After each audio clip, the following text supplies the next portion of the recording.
Hey gearheads, thanks for tuning in. You want a hint on what my new tow vehicle is? Right there. Check out this intro and then I'll show you all about it.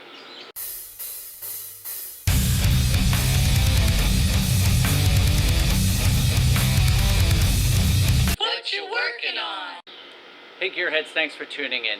So I'm finally revealing my new tow vehicle, and here it is. Ta-da! It's a 2007 Yukon XL. No, it's not brand new. I'm not making the big bucks on YouTube now. I'm not making anything. But I do appreciate you watching, so hit that like button and subscribe. Anyway, so this was actually an extra vehicle that my parents had. Since my dad passed away last year, my mom didn't really need it, so it got handed down to me. And it really does help out because now I got that trailer and I got rid of the ramp truck.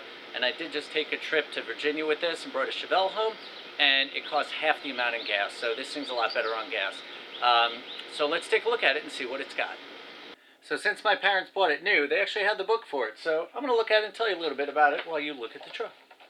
So it is real wood inserts with chrome accents, so that's nice. It does have dual zone air conditioning, so you can have different air in the back than in the front. Steering wheel mounted controls for the stereo system, which does have satellite radio as well. It's a 380 horsepower Vortec 6200 V8 engine. It does have that variable valve timing. It actually goes down to a 4-cylinder from an 8-cylinder if you don't need the extra power, which is pretty cool. It will run on E85. I don't know too much about that. I don't know if it's better to run it on that only when I'm not towing or maybe when I am towing. If you guys know anything about E85, put it down in the comments and let me know, because I don't know anything about it. I've never had a vehicle that could use it.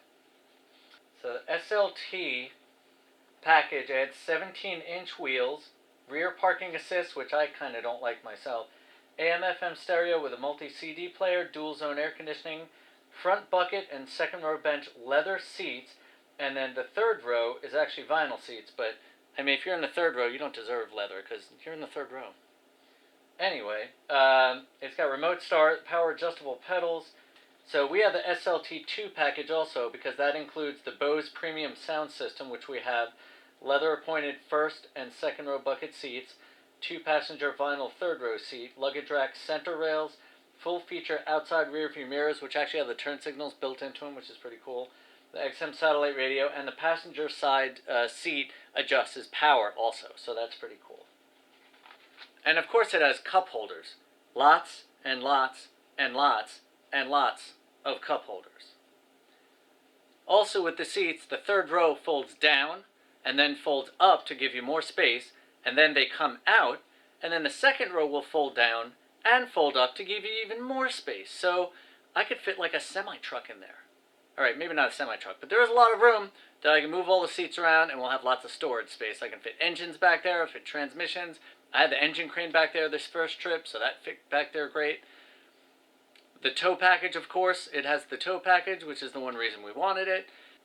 Now, even though this truck has a lot of features and a lot of functions and a lot of awesomeness, there are two things it's missing. And number one is a backup camera. Now, some of these did come with a backup camera. What I have to do is get a different head unit that'll have the navigation because that has the screen, and I do also have to get a backup camera for the hatch, and then I can go ahead and put that together. Hopefully it's wired for it and it's nice and easy. I may have to open it up to find out if it's got the wires, because if it doesn't, then that's a big problem and I can't do it. But if it does, then we'll be in good shape. If it doesn't, I'll just end up getting an aftermarket deck and just running wires underneath the truck and doing that. The other thing it doesn't have is a subwoofer. Now, it's got the Bose system.